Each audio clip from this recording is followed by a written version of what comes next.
Aleluia, Pai, nós te agradecemos por essa palavra, que ela gere vida em nós, que ela gere mudança em nós, que ela ressuscite tudo que estava morto, que ela restaure tudo que foi quebrado.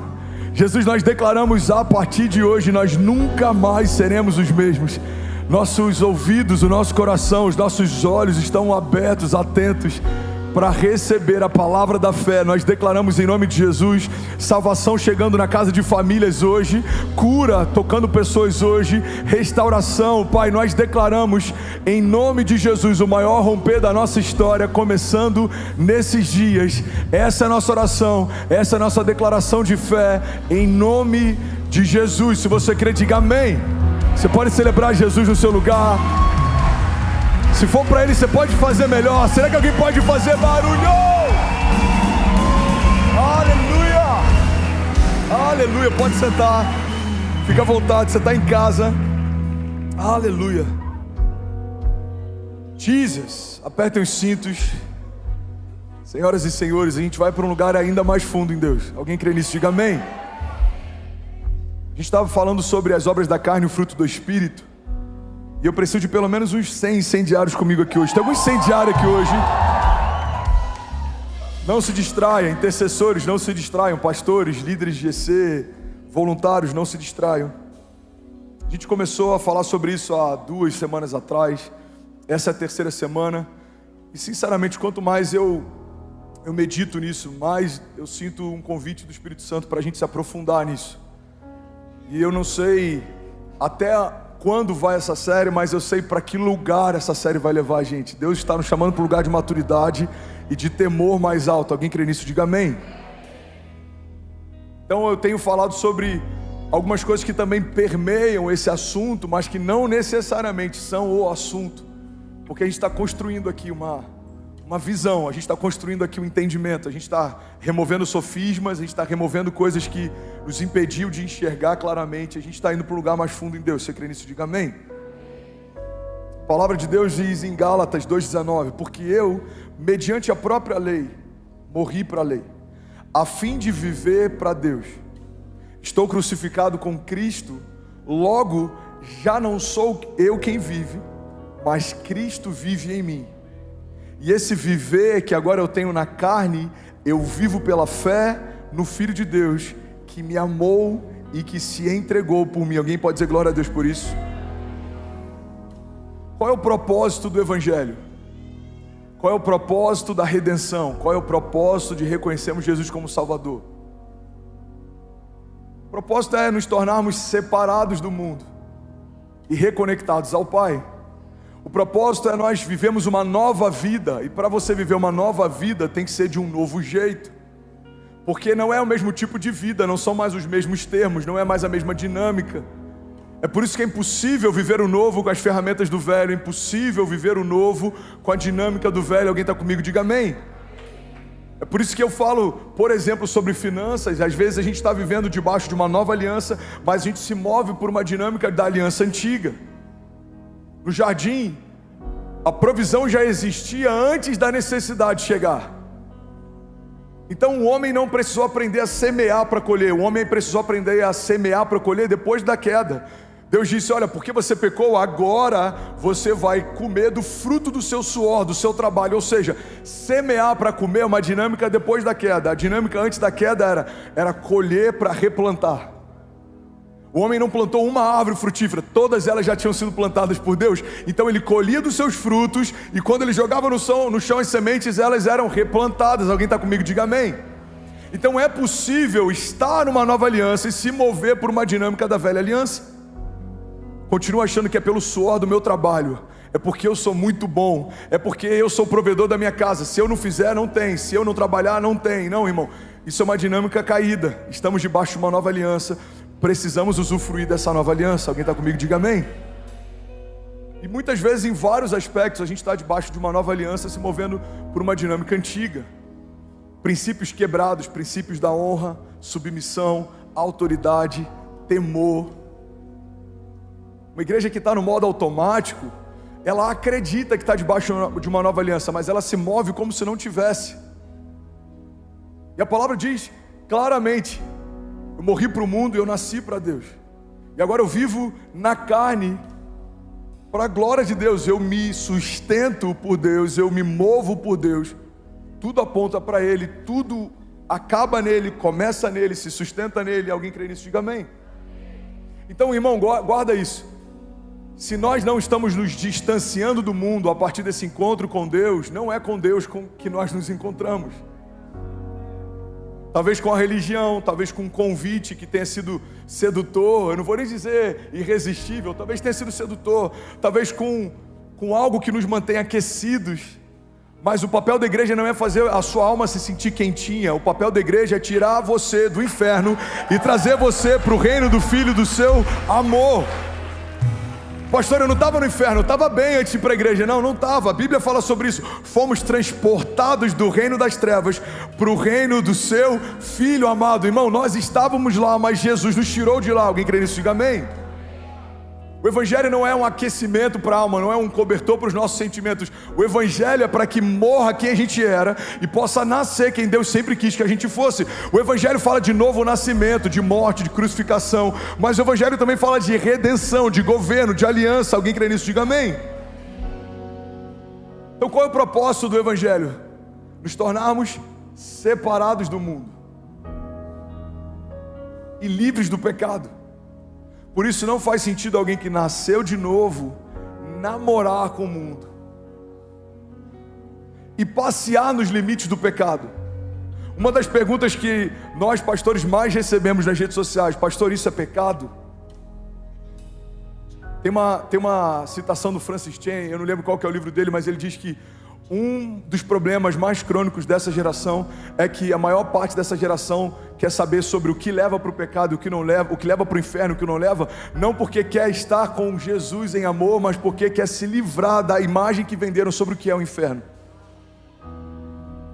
Quando eu pergunto o que é pecado, só para saber até onde eu posso ir, está muito claro que eu não quero viver numa posição alta de santidade, eu só não quero ir para o inferno. Esse lugar é muito medíocre diante daquilo que Deus tem para você. Deus nos chamou para governar com Ele nas regiões celestiais.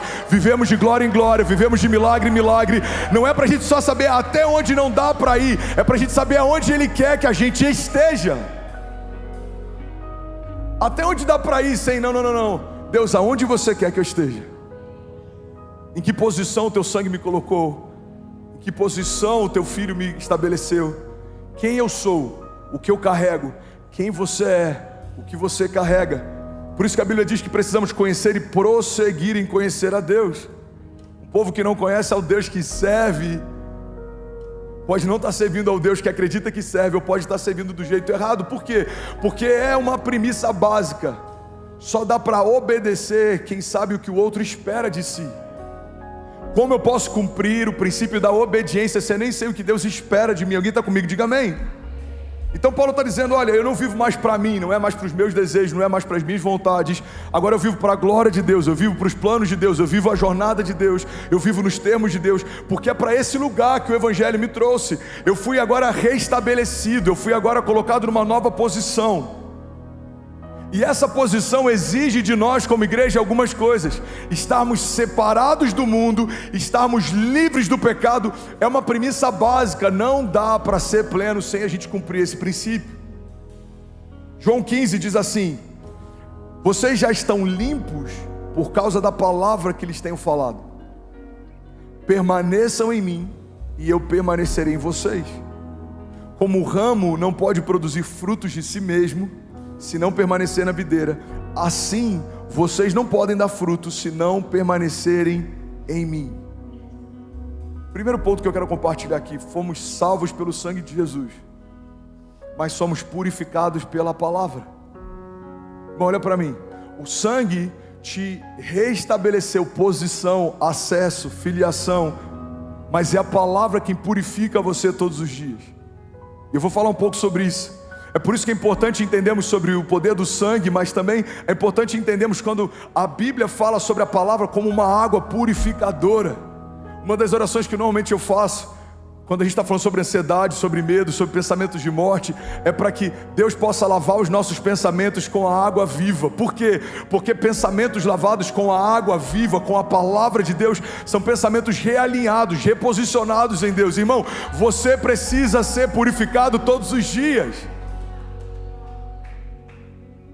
Vamos ser sinceros, tem brincadeiras que no início da nossa conversão não cabiam, mas depois de um tempo a gente começa a não se incomodar mais. Tem conversas que a gente sabia que não eram pra gente, depois de um tempo a gente começa a não se incomodar mais. Tem falas que a gente já sentia, tinha uma impressão no nosso coração e no nosso espírito, não é pra mim esse tipo de fala, mas depois de um tempo a gente começa a não se incomodar mais. E é sobre isso que eu quero falar. Deus chamou você para uma posição em que você vai usufruir do fruto do Espírito e você vai rejeitar as obras da carne. Não dá para servir as duas coisas ao mesmo tempo. Alguém está comigo? Diga amém. João 15, vocês já estão limpos por causa da palavra. É interessante, eu estava meditando um pouco sobre alguns estudos do pastor Luciano Subirá. Vários deles me inspiraram, inclusive, para a pregação de hoje em especial. E ele estava falando sobre essa correlação entre o sangue e a água. O sangue nos coloca de volta nessa posição em Deus e a água nos purifica.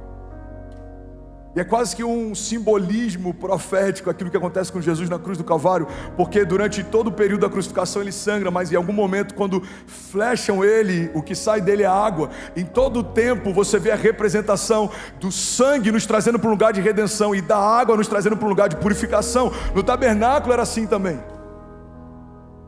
Você tinha uma bacia de bronze, que simbolicamente na palavra isso significa juízo, e essa bacia carregava água e você precisava se purificar antes de fazer qualquer ritual na presença de Deus. Irmão, a água que nos purifica é a palavra, e a loucura que a gente está vivendo nesses dias é pessoas que querem viver uma vida santa sem serem lavados pela pureza da palavra, pessoas que querem viver a plenitude das promessas sem serem lavados pela palavra. A palavra é o que sustenta a igreja, a palavra é o que gera fé na igreja. A palavra não contém Deus, ela é Deus. Alguém crê nisso? Diga amém. A palavra é o próprio Deus. Ele quer santificar a sua igreja, Ele quer lavar você, Ele quer aumentar o teu nível de temor, de unção, de autoridade, de sensibilidade, de revelação. João 13:3 diz assim: Jesus, sabendo que o Pai tinha depositado nas suas mãos todas as coisas e que havia saído de Deus e ia para Deus, levantou-se da ceia, tirou as vestes e, tomando uma toalha, cingiu-se. Depois deitou água numa bacia e começou a lavar os pés dos discípulos e a enxugar-lhes com a toalha com que estava cingido. Aproximou-se, pois, de Simão Pedro, que lhe disse: Senhor, tu lava-me o pé a mim? Respondeu então Jesus e disse-lhe: o que eu faço não sabes tu agora, mas tu o saberás depois. Então disse-lhe Pedro: nunca me lavará os pés. Então respondeu Jesus: se eu não lavar os teus pés, você não tem parte comigo. Então disse Pedro: Senhor, não só os meus pés, mas também as mãos e a minha cabeça. Alguém pode dizer glória a Deus por isso? O lava-pés, naquela época como prática, estava ligado a uma higiene. Você vinha andando de várias cidades, você percorria quilômetros com sandálias, os seus pés estavam sujos. Então, como uma prática de higiene, o propósito era tornar os seus pés mais apresentáveis, mais limpos, para você entrar num ambiente. Mas nesse lugar que Jesus está levando os discípulos, a dinâmica que Jesus está fazendo, ela é profética, ela é simbólica, ela aponta para algo. Ele não está simplesmente lavando os pés dos discípulos da poeira, mas ele tá ensinando um princípio. Se eu não puder lavar vocês, purificar vocês, eu não posso ter parte com vocês. Porque aquilo que é santo não se mistura com aquilo que não é. Aquilo que é puro não se mistura com aquilo que não é. Porque quando você pega um pouco de pureza e mistura com um pouco de sujeira, tudo se torna sujo. Se eu pegasse um copo d'água aqui e eu trouxesse uma gota da água que tem lá fora, na caixa de gordura da igreja, e falar assim: irmão, eu vou botar uma gota só numa garrafa de 2 litros, você beberia dessa água, sim ou não? Mas é exatamente assim que muita gente está tentando encarar a sua jornada de fé. A Bíblia fala que uma mosca num perfume, ele estraga todo o óleo, toda a unção. Os vitimistas vão dizer, mas a culpa não é minha, ela caiu. Os negacionistas vão dizer, não tem nada de errado, é só uma mosca. Mas os maduros entendem que só entrou uma mosca num perfume caro porque alguém deixou ele descoberto. Qual que é o seu papel, irmão? É cobrir com tudo que tem, protege a unção, com tudo que tem, mantém guardada a tua santidade, com tudo que tem, protege a tua identidade. Porque ela que te dá acesso ao reino, ela te dá acesso às promessas, ela te dá acesso ao Pai. Alguém está comigo? Diga amém. Não dá para servir a dois senhores. Pastor, mas eu estou na igreja, não tem como eu viver nenhuma obra da carne. Você acha que não? Esses dias criaram um grupo alternativo em um dos ministérios da nossa igreja para discutir, sem a presença de pastores e sem a luz da palavra, o que não concordava a respeito da liderança desse ministério. E a minha pergunta é, qual é a diferença entre isso e o que a Bíblia chama de facção? Porque falar sem ser com aquele que pode resolver, não é para trazer luz, isso se chama fofoca.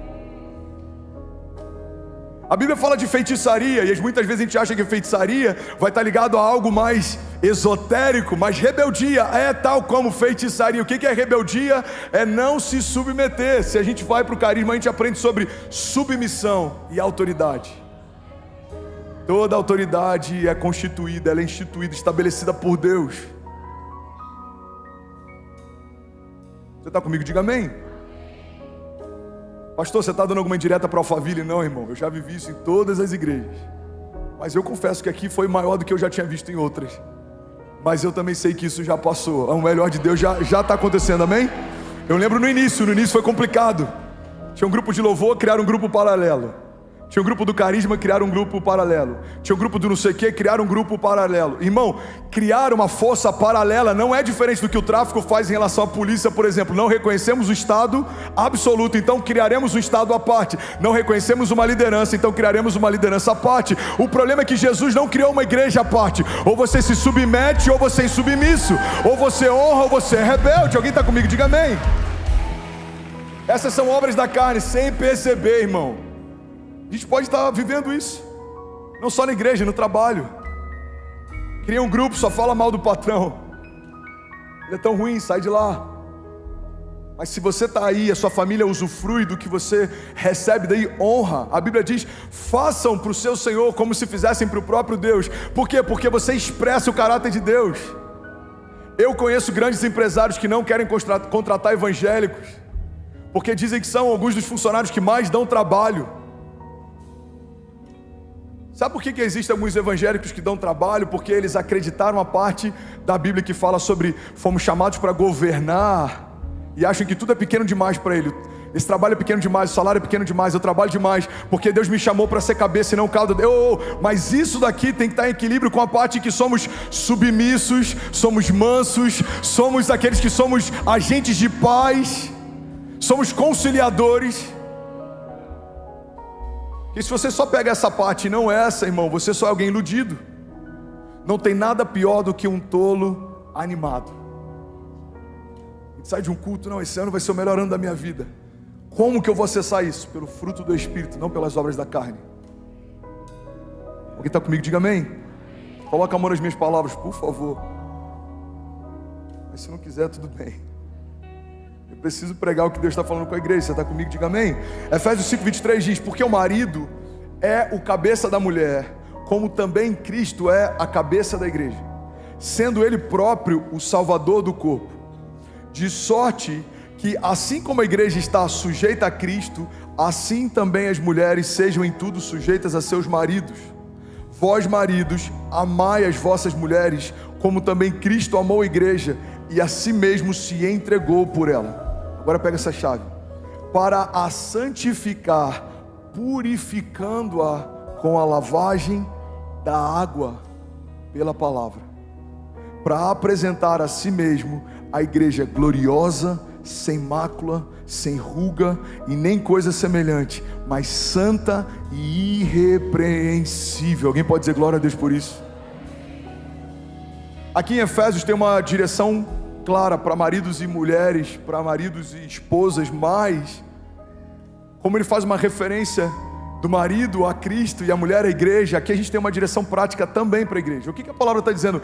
Que Jesus, ele salvou o corpo, a igreja, e ele tem um propósito, para a santificar. Irmão, você não foi salvo só para ser salvo, você foi salvo para ser santo.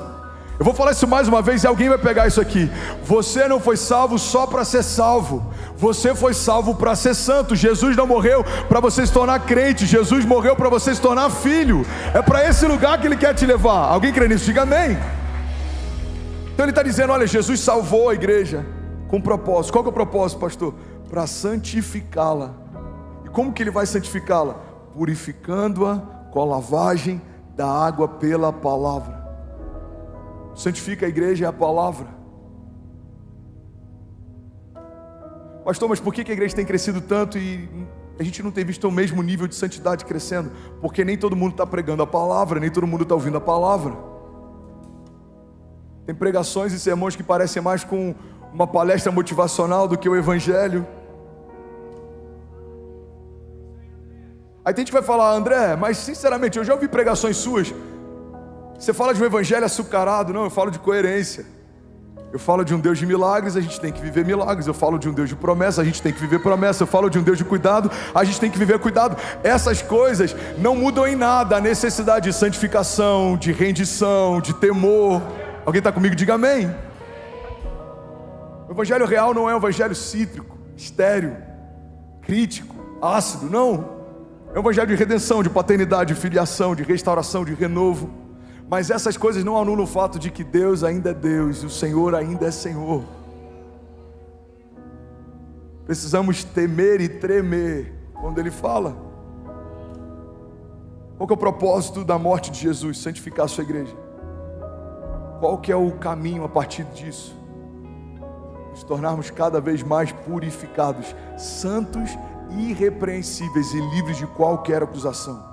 2 Coríntios 7:1 diz, portanto, meus amados, tendo tais promessas, purifiquemo-nos de toda a impureza, tanto na carne quanto no espírito, aperfeiçoando a nossa santidade no temor de Deus.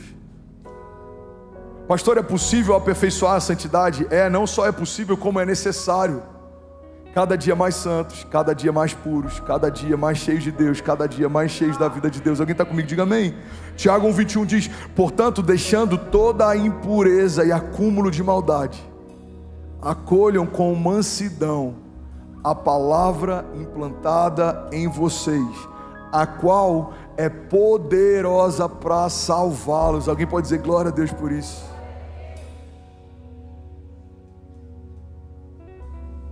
Quem está recebendo algo de Deus, diga amém. Sabe, a gente usa um termo, primeiro amor, e por mais que a gente, e eu já falei várias vezes sobre isso, por mais que a gente acredite que a nossa jornada com Jesus faz com que o nosso amor de hoje seja maior do que já foi um dia, a Bíblia trata com muito cuidado essa questão do primeiro amor. Ela fala de um primeiro amor como sendo algo genuíno, algo puro, algo imaculado, algo que ainda não foi alterado, algo que não foi diluído. E nas cartas para as igrejas de Apocalipse, tem uma especial que eu quero chamar a atenção. Apocalipse 2:4 diz assim, eu tenho porém contra ti, que abandonaste o teu primeiro amor. Lembra-te, pois, de onde caíste, arrepende-te e volta às práticas das tuas primeiras obras. Senão, venho a ti e moverei do seu lugar o teu candeeiro, caso não te arrependas. A palavra está tratando bem claro que sair desse lugar do primeiro amor é uma queda, é chamado de pecado, precisa de arrependimento. O que é sair desse lugar do primeiro amor? Irmão, é sem perceber a gente continuar se dedicando ao que se dedicava, mas perdendo a paixão do porquê a gente faz o que fazia. A gente perde o primeiro amor quando a gente entra no modo automático. Eu não venho para servir mais porque eu amo a Deus, eu venho para servir porque alguém me botou na escala. Eu não oferto mais porque eu lembro do cativeiro que Deus me tirou, e eu tenho prazer de saber que tudo que os meus celeiros carregam é porque o Senhor me deu colheita todos os meses. Tudo que eu entrego, na verdade Ele me deu primeiro. Tudo que eu derramo, na verdade Ele semeou sobre mim primeiro. Ele é aquele que dá a semente, é o que semeia. Não. Eu só pago porque vai ficar chato se o irmão do lado ver que eu não botei nada no envelope, ou vai ficar chato se o pastor der a palavra e eu nunca semear alguma coisa. Irmão, perder o primeiro amor é algo tão sutil, que se a gente não for purificado pela água da palavra, se a gente não for todos os dias levado para esse lugar de mais profundidade, a gente sem perceber se torna um crente funcional. Você funciona, mas Deus não te chamou para funcionar, Deus te chamou para fluir. Deus não te chamou para fazer o que você tem que fazer, Deus te chamou para você fluir de uma forma que você nem percebe o que faz. Eu adoro porque eu amo esse lugar de adoração, eu sirvo porque eu amo servir, eu faço parte porque eu amo estar naquilo que Jesus está fazendo. Irmão, não é um peso, não é um fardo, é um prazer, é um deleite, é uma graça, é um favor. Alguém está comigo? Diga amém. Quanto mais espiritual nos tornamos, mais leves se tornam as coisas espirituais. Quanto mais distante desse lugar nós estamos, mais pesados se tornam as coisas espirituais. O pastor Márcio sempre diz que o que pesa é o pecado, filho. O que cansa é o pecado. Quando tem um pastor que está reclamando demais do ministério, sempre reclamando, ele fala: pode ver, tem alguma raiz de pecado. O que pesa é o pecado, filho. Porque o ministério, ele é renovador, a jornada é renovadora, o Senhor é renovador, a santidade é renovadora, a palavra é renovadora. Tudo que está quebrado Ele restaura, tudo que está partido Ele reconecta, tudo que está perdido Ele coloca de volta no lugar, tudo que está confuso Ele traz clareza, tudo que está cativo Ele liberta. Alguém crê nisso? Diga amém. Eu quero compartilhar sobre isso que eu ouvi do pastor Luciano e me edificou tanto, sobre 4 coisas que nos roubam o primeiro amor. A primeira coisa que nos rouba o primeiro amor é o convívio com o pecado. Fala comigo: o convívio com o pecado me rouba o primeiro amor. Mateus 24:12 diz: e por se multiplicar a iniquidade, o amor de muitos se esfriará. Irmão, pega isso, olha para mim, guarda com carinho essa palavra. A Bíblia diz que por se multiplicar a iniquidade, o amor de muitos se esfriará, mas não é necessariamente pelo pecado que eu cometo, mas também pelo pecado que me cerca, porque se eu abaixo a guarda, aquilo que antes me constrangia começa a não me constranger mais, aquilo que antes me escandalizava começa a não escandalizar mais. E qual que é o problema disso? O problema é que, sem perceber, a gente pode se acostumar com o pecado à nossa volta. Você lembra da história de Davi? A Bíblia diz que o exército estava amedrontado. Davi então chega para levar comida aos seus irmãos. Quando ele chega lá, eu imagino a surpresa de Davi. Ele olha e ele vê um exército forte, poderoso, aliançado com Deus. Ele vê um homem afrontando esse exército. E eu acredito, irmão, isso é um pensamento meu, que uma das coisas que causou tanta surpresa em Davi é que ele era um agente novo num cenário. Aqueles homens já haviam se acostumado com o grito do gigante. A Bíblia diz que ele gritava, ele ficava afrontando. Então quando Davi chega, eu imagino a surpresa dele de dizer: como assim, esse cara está gritando há tanto tempo e ninguém vai fazer nada? Você sabe uma coisa que muitas vezes acaba sabotando a gente? Guarda isso, irmão, é esse consciente coletivo. Você sabia que existe um fenômeno no mercado, por exemplo, financeiro, que é o FOB, que é Fear of alguma coisa? Não vou lembrar agora. Alguém sabe qual que é a tradução? Isso, listen out, thank you. Que é o medo de ficar de fora. O que é o FOB? O que é esse fenômeno?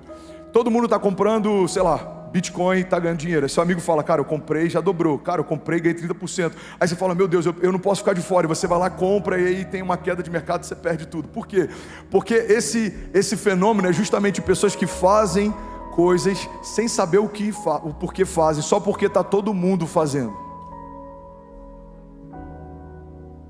Tem muita gente que vai porque está todo mundo indo. Tem muita gente que faz porque está todo mundo fazendo. Você está comigo? Diga amém. O problema, irmão, da gente ser cercado por um cenário em que o pecado não é mais tão constrangedor, é que sem perceber a gente começa a achar que é natural o que a Bíblia abomina. Não é natural a sua filha dormir com o namorado na sua casa. Não é porque você prefere que ela esteja em casa do que na rua. Não é normal. Isso é abrir mão de um sacerdócio. Isso é quebrar um princípio de santidade. Isso não é normal. Mas todas as amigas da minha filha fazem. O problema é delas. Você não é sacerdote sobre a casa delas. Você não é pai delas. Mas você é sacerdote sobre a sua casa. E você é pai da sua filha.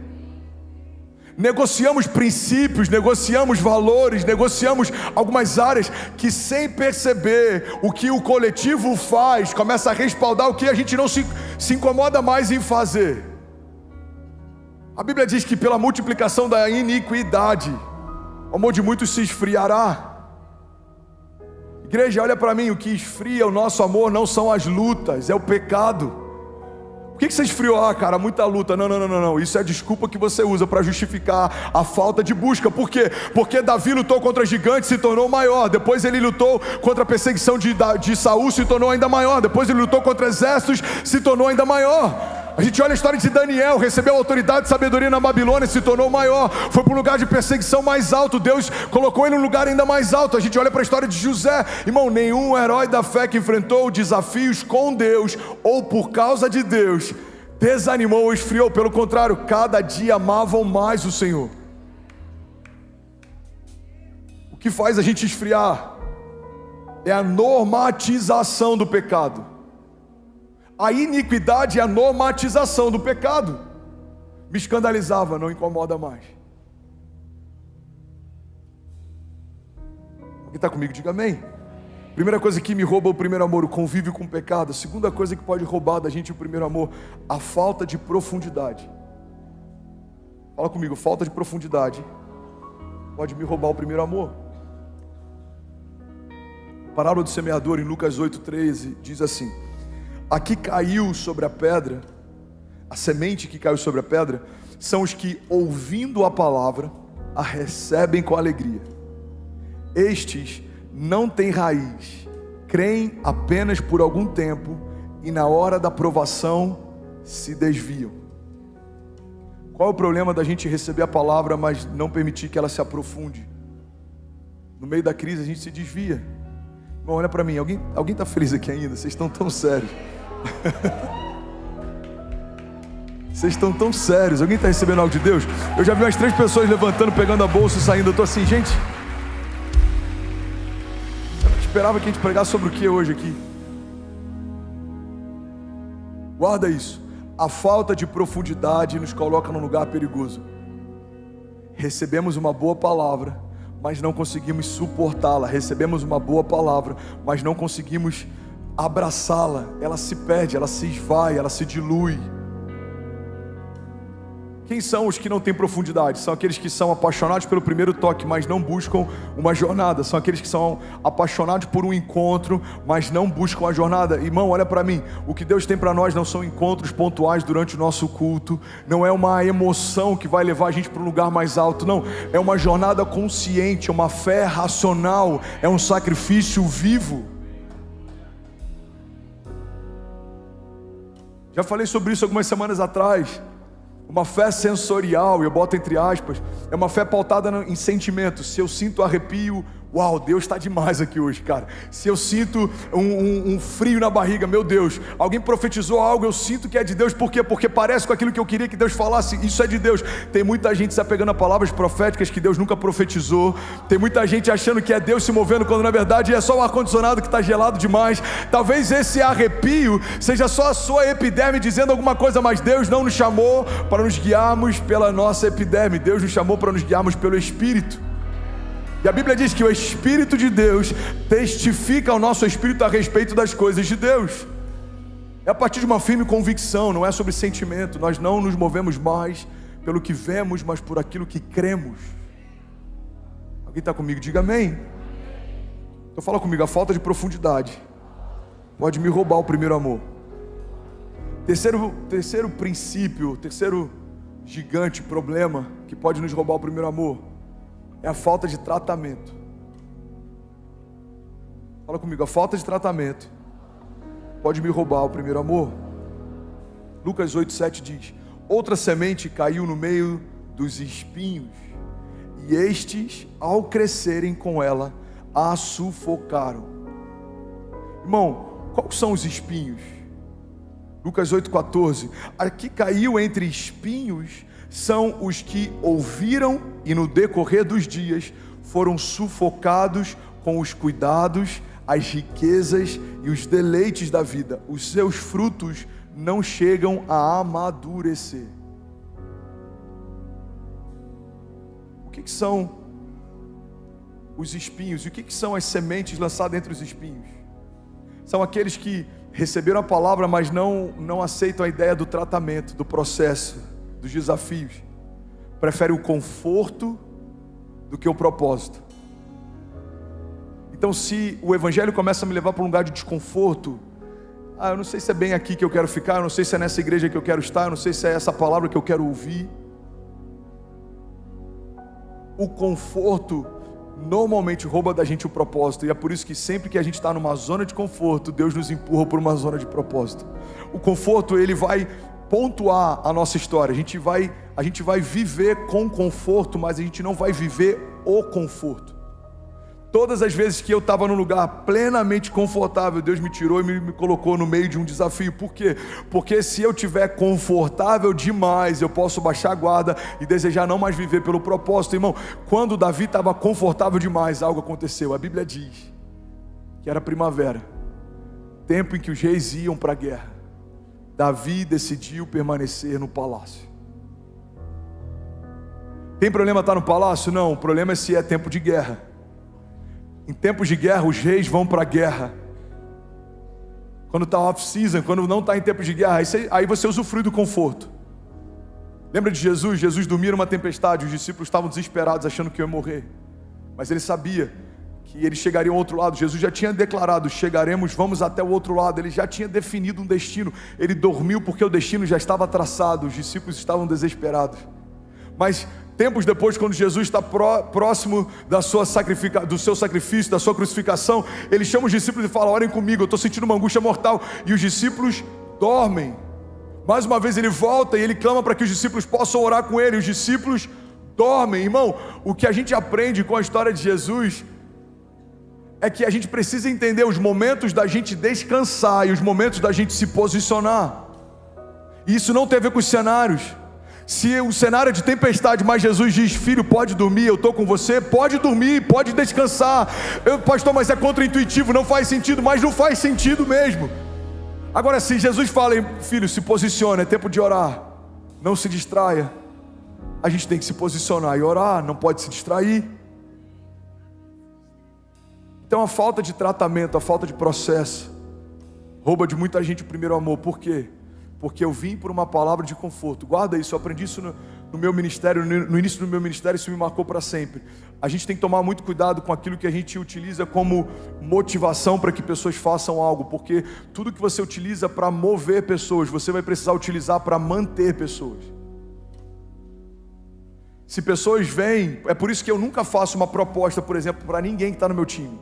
Você pode ter certeza que cada pastor que está no meu time, cada líder integral que está no meu time, não veio por uma proposta. Ele sempre vem e depois a gente conversa. Por quê? Porque se você vem por uma proposta, você só se mantém por uma proposta. Cara, eu estou indo lá para ficar com o André em Alfa. Por quê? O salário é bom.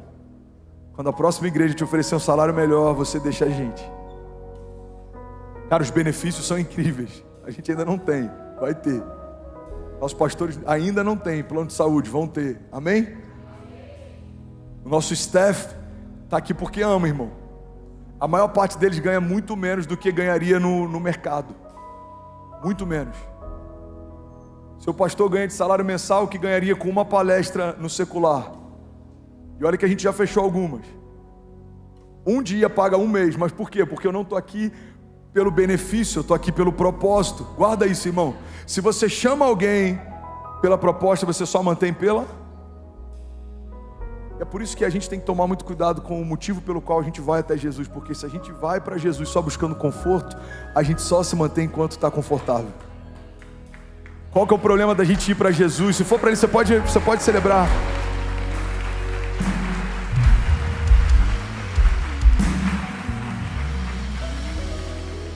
Qual que é o problema da gente ir para Jesus em busca de conforto, de uma palavra doce? O processo não é assim. Primeiro que o processo vai tirar você de tudo que é confortável. O processo vai tirar você de tudo que você estava ambientado. Uma nova criatura tem uma nova dinâmica, nova realidade, nova natureza, novas vestes, novos pensamentos. Tudo vai ser novo. Aí você vai precisar se sujeitar numa construção que é dentro de uma igreja local. Irmão, olha para mim. O único organismo social que faz com que um CEO de uma empresa seja liderado pelo faxineiro da própria empresa é uma igreja.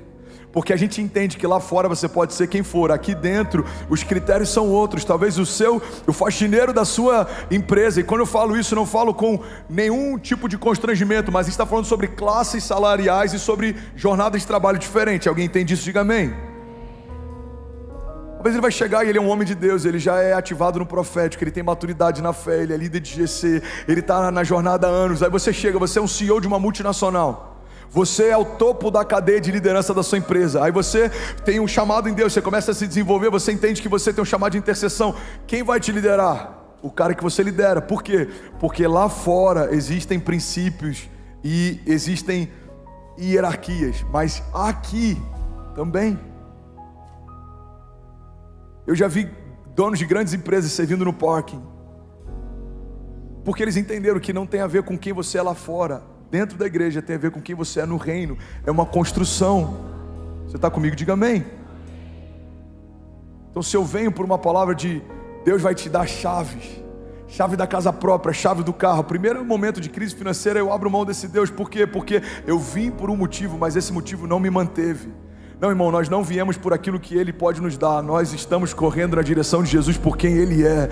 Ele é maravilhoso, Ele é bondoso, Ele é glorioso, Ele enche de favor aqueles que o perseguem. Ele é Pai, e porque Ele é Pai, Ele nos favorece em tudo, Ele nos abençoa em todo o tempo, Ele nos dá acesso à herança. Quem está comigo, diga amém. Eu preciso finalizar. Quarto motivo pelo qual o primeiro amor se esfria são as distrações. Fala comigo, distrações. Eu quero usar um texto aqui que fala a respeito de uma dinâmica que ela acontece até os dias de hoje. Eu vi muito isso na América, eu tenho visto um pouco disso também em Alphaville. Esse é um texto que fala a respeito de uma antiga aliança, mas fala a respeito de uma mesma dinâmica pelo qual o inferno trabalha. Êxodo 5:5 diz assim: disse também Faraó: o povo da terra já é muito, e vós o distraís das suas tarefas. Naquele mesmo dia, pois, deu ordem Faraó aos superintendentes do povo e aos seus capatazes, dizendo: daqui em diante não torneis a dar palha ao povo para fazer tijolos como antes. Eles mesmos que vão e ajuntem para si a palha, e exigirei deles a mesma conta de tijolos que antes faziam. Nada diminuireis dela. Estão ociosos e por isso clamam: vamos e sacrifiquemos ao nosso Deus. Agrave-se então o serviço sobre esses homens, para que neles se apliquem e não deem ouvidos a palavras mentirosas. Alguém está comigo? Diga amém. Esse texto está na NVI aqui na tela? Confirma para mim, mídia, tá? Vamos ler junto então, por favor. Êxodo 5, versículo 5. Disse também Faraó: o povo da terra já é muito, e vós os distraís das suas tarefas. Naquele mesmo dia, pois, deu ordem Faraó aos superintendentes do povo e aos seus capatazes, dizendo: daqui em diante não torneis a dar palha ao povo para fazer tijolos como antes. Eles mesmos que vão e ajuntem para si toda a palha. Pode seguir. E exigireis deles a mesma conta de tijolos que antes faziam. Nada diminuireis dela. Então estão ociosos e por isso clamam: vamos e sacrifiquemos ao nosso Deus. Agrave-se o serviço sobre esses homens, para que nele se apliquem e não deem ouvidos a palavras mentirosas. Irmão, pega isso aqui. Desde Faraó existe uma dinâmica do inferno para distrair o povo de Deus. Se eles estão com muito tempo para adorar, dá mais trabalho para eles. Se eles estão com muito tempo para cultuar, dá mais trabalho para eles.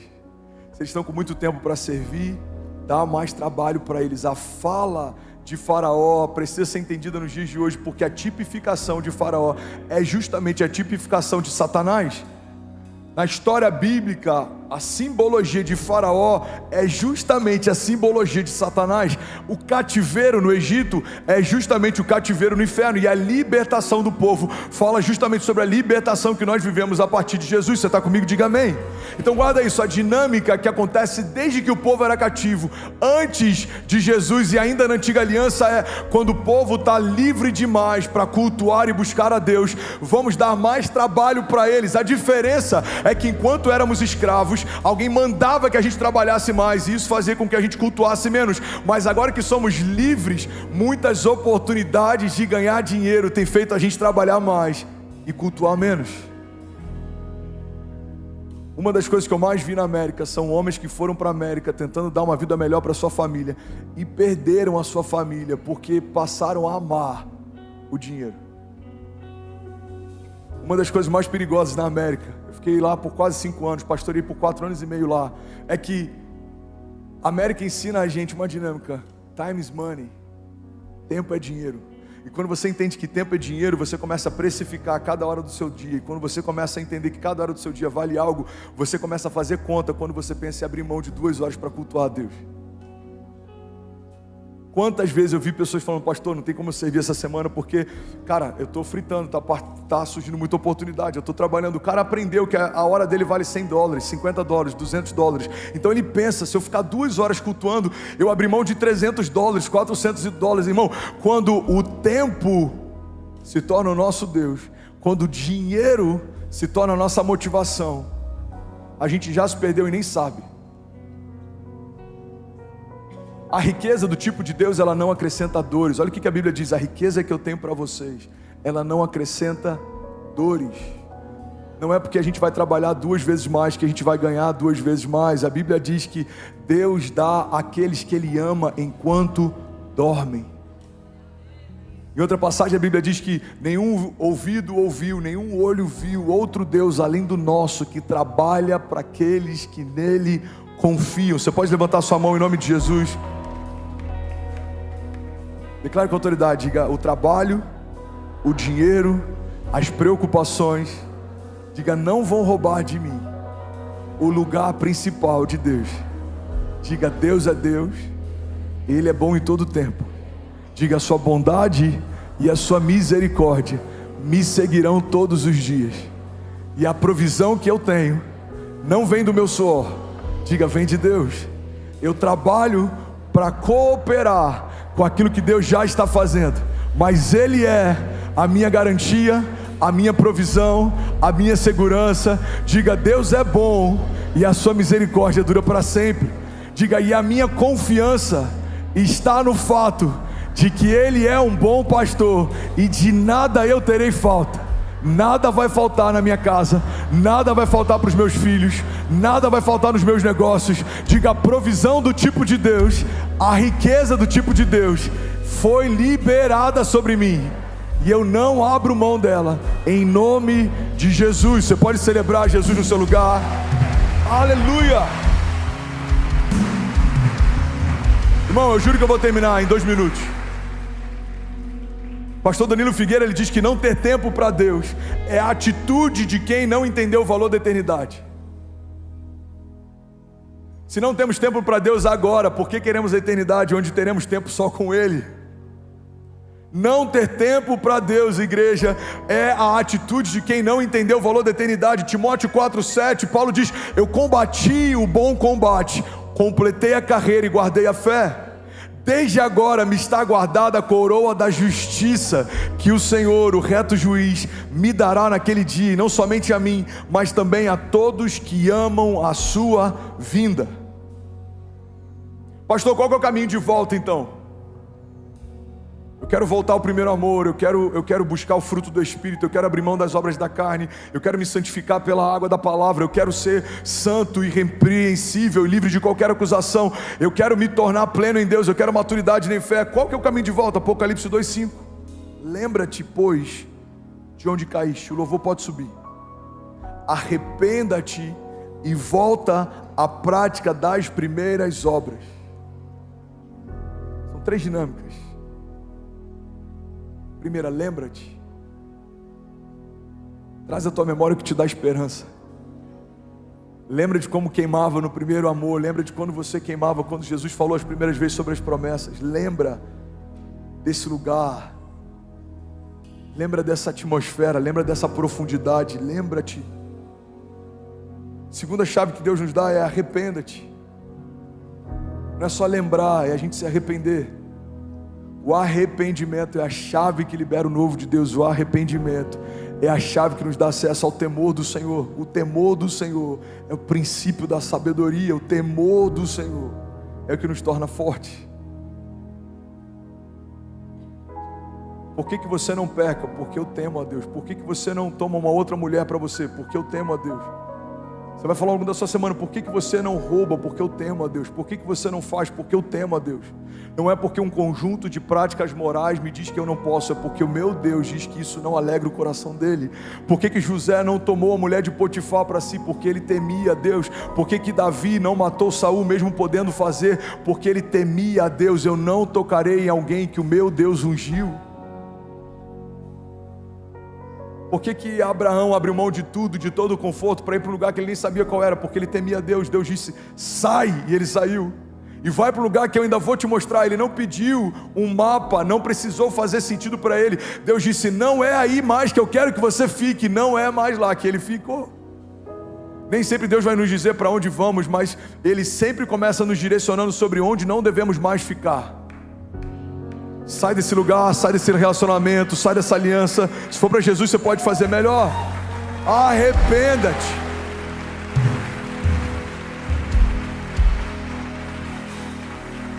E a terceira prática, volta à prática das primeiras obras. Você quer viver o que você vivia? Eu lembro de um jovem que, cara, eu amo esse cara, e ele é compositor, ele já fez várias músicas incríveis na época que a gente liderava jovens no Rio.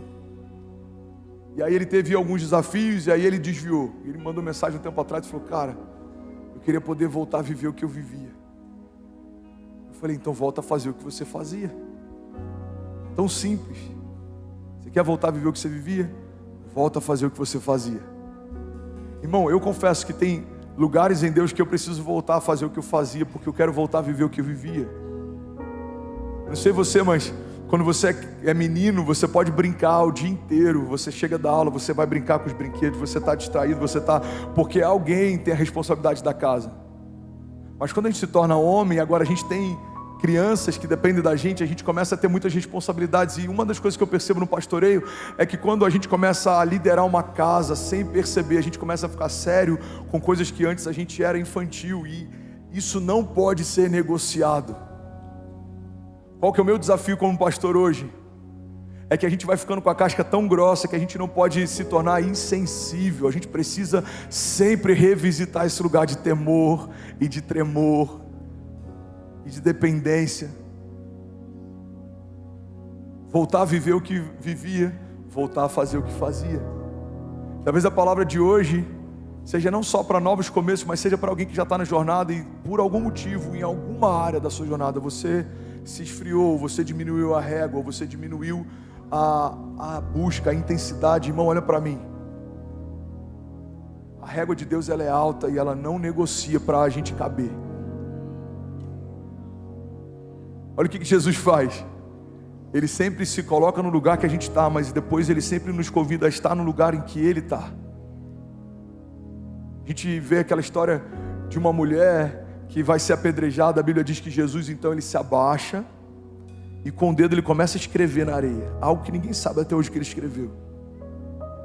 E aí ele fala: se alguém não tem pecado, atire a primeira pedra. E aí cada um dos perseguidores daquela mulher começa a ir embora, e depois ele vira para ela e fala: onde estão os seus acusadores? Todos eles se foram, Senhor. Então eles levantam. Ele diz: agora vai e não peques mais. É o mesmo Jesus que, quando a Bíblia diz que Pedro afunda, a olhar para as tempestades e parar de olhar para quem chamou ele para viver o sobrenatural, a Bíblia diz que Pedro começa a olhar para o vento, ele começa a olhar para as ondas, ele começa a olhar para a tempestade, ele afunda. Então a Bíblia diz que imediatamente, fala comigo, imediatamente, Jesus estende as suas mãos e traz Pedro de volta para o lugar onde ele estava. Então guarda isso, irmão. Jesus não tem problema em se abaixar para nos encontrar no lugar que a gente está, mas Ele não vai viver lá embaixo, porque você não quer subir. Então Ele vai até onde a gente está, mas Ele quer trazer a gente para onde Ele está. É por isso que a igreja é um organismo vivo, que ela está de braços abertos para receber todo mundo. Mas guarda isso, o fato de recebemos a todos não significa que a gente aprova tudo. Pode todos, mas não pode tudo. Não, mas Deus me ama como eu sou. Não. Deus ama quem você realmente é. E o que você está fazendo não é quem você realmente é. Tem gente agora querendo utilizar essa desculpa, inclusive para opções e desejos sexuais, por exemplo. Não, se Deus me ama, Ele entende quem eu sou. Pois é, filho, Ele entende quem você é, e você não é isso. Porque só quem te viu completo quando te fez, sabe o que está faltando quando você está em cacos. A gente usa essa ideia de que Deus aceita como se Ele aceitasse tudo. Não. Os céus não diminuíram o nível de santidade para a gente caber sem esforço. Os céus mantiveram o nível de santidade, mas criaram um caminho de acesso para quem quiser viver nessa altura. Então fomos reconciliados com Deus através do sacrifício físico de Jesus. Ele construiu um caminho, Ele te deu acesso, mas não vai chegar ao reino aqueles que não nasceram do Espírito. Aquele encontro entre Jesus e Nicodemos, como que eu posso ter acesso? Ele fala, você tem que nascer de novo. Mas como é possível? Eu vou voltar para o ventre da minha mãe? Olha, você é mestre de Israel, sabe sobre tantas coisas, não sabe sobre o básico. Se vocês não entendem sobre as coisas naturais, como eu vou revelar para vocês as coisas espirituais? E ele fala que quem não nasceu de novo não pode ver o reino, e quem não nasceu de novo não pode acessar o reino. O que Jesus está deixando claro é, o reino é para todos, mas a gente não vai escancarar as portas para qualquer um entrar. O caminho é um. Eu sou o caminho, a verdade e a vida, e ninguém vai ao Pai se não for através de mim. Você está comigo? Diga amém. Gálatas 5,16. Eu finalizo aqui. Vivam pelo Espírito, e de modo nenhum satisfarão os desejos da carne. Irmão, guarda isso. Igreja, nós fomos chamados por Deus para vivermos em lugares altos.